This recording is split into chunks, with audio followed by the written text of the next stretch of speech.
ስለመቤታችን ቅድስት ድንግል ማርያም ምን ያህል ታውቃለህ? ከታሪኩ አልጀምርልህ ከተዳረጉ ደስ ይለኛል።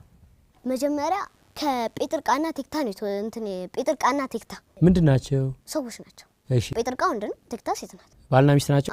እሺ ደግሞ ባለሀብት ነበሩ። እሺ ግን ልጅ አልነበራቸው፣ መካን ነበሩና ሌሎች ልጆች ወልዳ ሲያዩ ይቀኑ ነበርና መንፈሳዊ ቅናት ነው ደግሞ የዓለማዊ ቅናት አይደለም፣ መንፈሳዊ ቅናት ይቀኑ። ከዛ በቃ እግዚአብሔር ልጅ እንዲሰጣቸው ይለምኑ ነበር። ከዛ ያርጁ ምናምን ሲመጡ ቴክታ በልማ አየች 7 ልጆችን ትወልዳለች። 7ኛዋ ደግሞ ከጨረቃ የከበረችን ትወልዳለች። ጨረቃ ደግሞ ፀሐይን ትወልዳለች።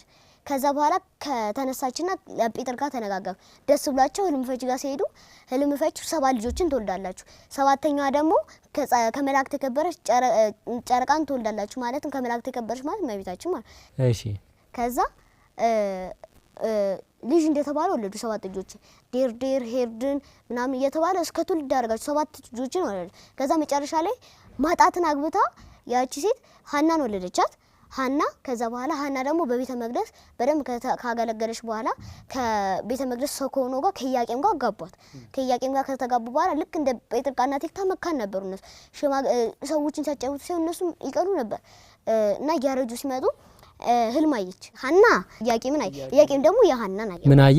ኢያቄም በማጽኗ የሐና ነጭ እርግብ ስታርፍ አየ። እሺ የሐና ደግሞ የኢያቄም በትሩ ሲለመልም አየ። እሺ ከዛ በኋላ ህልም ፈቺ ጋር ሲሄዱ ልጅ እንደሚወልዱ ነገራቸው። እነሱም ደስ ተሰኝተው እመቤታችን ሊባኖስ ተራራ ተወለደች። እንዴ ሊባኖስ ተራራ ተወለደች ደግሞ ብለን ስንገልጽ ነቢያት ትንቢት ተናግረው ነበርና አይሁድ ደግሞ እሷን ካገኙት ይገሏ ነበር። ስለዚህ ደብረ ሊባኖስ ሲሆን ሊባኖስ ተራራ ተወለደች።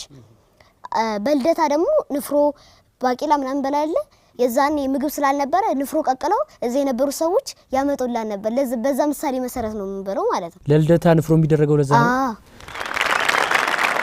እሺ ከዛ በኋላ እመቤታችን ቃል ኪዳን ገብቶ ነበር። መጀመሪያ 3 አመት በቤቷ ትኖራለች፣ 12 አመት ደግሞ በቤተ መቅደስ ትኖራለች ተብሎ ነበር።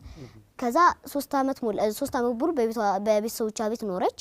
ከዛ በኋላ ወደ ቤተ መቅደስ እየሰጣት በሄዱ ጊዜ ቀድሞ ዓለም ሳይፈጠር በአምላክ ሊነጋ የታሰበች ናት እመቤታችን እና መጀመሪያ ፋኑኤል የሚባለው መልአክ መና ወረደ። መና በሚወርድበት ጊዜ መጀመሪያ ካህኑ ዘካርያስ ሄደ፣ ወደ ላይ ከፍ አረገው። ኢያቄም ሄደ፣ ከፍ አረገው። ሐና ሄደች፣ ከፍ በቃ እቺ እመቤታችን ወይም ህፃናት ሞካ ተባለ። እመቤታችን ስድሪት አወረደላት። ከዛ ተመገሽ ወደ ቤተ መቅደስ ገባሽ ማለት ነው በታኅሳስ 3። ከዛ 12 አመት ሙሉ ቆየችና እዛ ጥጥ እየፈተለች ምን እያለች ከዛ 15 አመት ሞላት። ከዛኛው ቤተሰቦቿ ጋር 3 አመት ቤተ መቅደስ 12 አመት 15 አመት።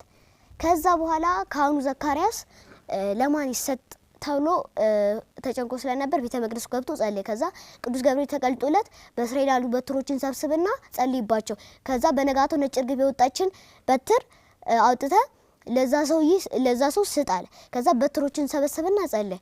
ከዛ የዮሴፍ በትር ነጭ እርግብ ታይታ እንትናለች ማለት ነው፣ ለመለመች። ከዛ በኋላ ለዮሴፍ ተሰጠች። ከዛ በኋላ እመቤታችን እንደተባለው ጌታችን መድኃኒታችን ኢየሱስ ክርስቶስን ትወልዳለች ተብሏል አይደለ? ስለዚህ ቅዱስ ገብርኤል መጥቶ አበሰራት። ልጅን ትወልጃለሽ፣ የሚወለደው ከሶስቱ ቅዱስ አንዱ ቅዱስ ነው። እነሆ ኤልሳቤጥ ከሸመገለች ካረገዘች በኋላ ልጅን አገኘች። እነሆ መካን ሲሏት ለእግዚአብሔር የሚሳነው ነገር የለምና ይላል። ስለዚህ እሷም ትወልዳለች፣ ስሙንም አማን። እሷ ምንድነው እሷ ትፈልግ የነበረው ምን አለ የአምላክ እናትን ሂጂ ባገለገልኳት፣ ቢያንስ እሷን አገልግዬ እንትን ባረኩ ነው። ግን እሷ የአምላክ እናት ሆነች ማለት ነው። ስለዚህ ከዛ በኋላ እመቤታችን ጸነሰች። ከዛ ካህኑ ዮሴፍ በህልሙ ቅዱስ ገብርኤል መጥቶ ይሄ የእግዚአብሔር ልጅ ነው ከሶስቱ ቅዱስ የሚወለደው ወልድ ነው ብሎ ሲነግራት አመነ። እሱም በጣም ደስ አለው ማለት ነው። ከዛ በኋላ ጌታችን መድኃኒታችን ኢየሱስ ክርስቶስ ተወለደ።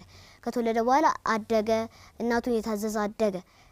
ከዛ በኋላ ልክ ለኛ ሲል በቀራንዮ መስቀል ተሰቅሎ በእሁድ ትንሳኤውን አየን። እመቤታችን ያረፈችበት ቀን ጥር 21 ነው። ከዛ በምታደርግበት ጊዜ ሐዋርያት አላዩአትም። ከዛ ሐዋርያው ቶማስ ከህንድ ሀገር በደመና ተጭኖ በሚመጣበት ጊዜ አገኛትና እመቤታችን አንቺ እኮ ልታረጊ ነበር ሐዋርያት በሙሉ አይቶሻል እዛ ጋር ሐዋርያት አላዩዝም ብያለሁ ሐዋርያት በሙሉ አይቶሻል እኔ እኮ የጌታዬን ትንሣኤም ሳላይ የዛኔ እንኳን ጌታውን ትንሣኤ ስላላየ ጌታዬ እንደተነሳ አላውቅም ብሎ በመስቀል እጁን ራሱ ሲዳስሰው እዚህ ጋር አቃጥሎት ነበር እጁን እንትን ብሎ ግን ከዛ መቤታችን አንቺ ራሱ ስታርጊ ነው የተሐዋርያት አይቶሻል እኔ በቃ እኔ ማረባ ሶኔም ብሎ ሊፈጠፈስ ሲል መቤታችን ያዘች እንደ ካንተ በቀል ለማን ትንሣኤን ያየ የለም ብላ ለዚህ ማረጋገጫ ይሆንለ ዘንድ ሰበን ሰጠችው ከዛ ወደ እሱም ደስ ይያለው ወደ እነሱ ጋር ሄደ ከዛ መቤታችን አግኝቻት ነበር አለ አንተ አትዋሽ አሉት ከዛ በኋላ ካላመናችሁም ብሎ ሰበኑ አናሳያት እነሱም በቃ አመኑ ከዛ በኋላ ሱባኤ ይዘው እነማ ሐዋርያት ምክንያቱም ያረፈችበት ስጋዋ እንዲሰጣቸው በ16ኛው ቀን አረጋለች ማለት ነው በጣም የሚደንቅ ትምህርት ነው ለምን መማር ፈለክ ይሄን ሁሉ ዕውቀት እግዚአብሔርን እወደዋለሁ እስካልክ ድረስ ሳታውቅ በታመሰግኑ ባታመሰግኑ ምንም ዋጋ የለም ስለዚህ ሃይማኖታችንን ማወቅ አለ የምታወራው ነገር በሙሉ ትልቅ ሰው የሚያስብል ነው ግን ከኩዮች ጋር ትጫወታለህ እንዴው ምን ትጫወታላችሁ መዝሙር ይባላል አይደለ የመጨረሻው ፓርት በሱ መዝሙር ትላለህ ምን አይነት ነው እስቲ አጫውተኝ ደስ ይበለን አምላክ አለ ማላችን ምን ይከፈል ለዚህ ስራው ገናና ነው አምላክ ክብርህ በህ ሌላ ነገር ተመሰርታለ ማለት ነው ጀምርሽ ገብቶኛል ገባሬ መንከራት በገሉ ያወቅነው የእግሮቹ ትቢያ ያራዊ ስንቅነው ገብረ መንፈስ ቅዱስ ያምላክ አቃቢ ሕግ የኢትዮጵያ ዋስነው ፈጥኖ የሚታደግ ግነዩ ለእግዚአብሔር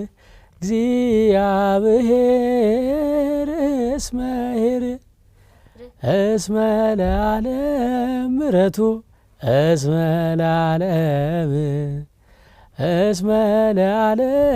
ምሕረቱ እስመ ለዓለም ምስራቃት ሙጻጻይ እግዝእትነ ዘመና ሙዳይ ይለይብኛል ሚካኤል በጣም አሪፍ ጨዋታ ነው ስለዚህ መዝሙር የምትችሉ ልጆች በየቤታችሁ ይሄን ጨዋታ እንድትጫወቱት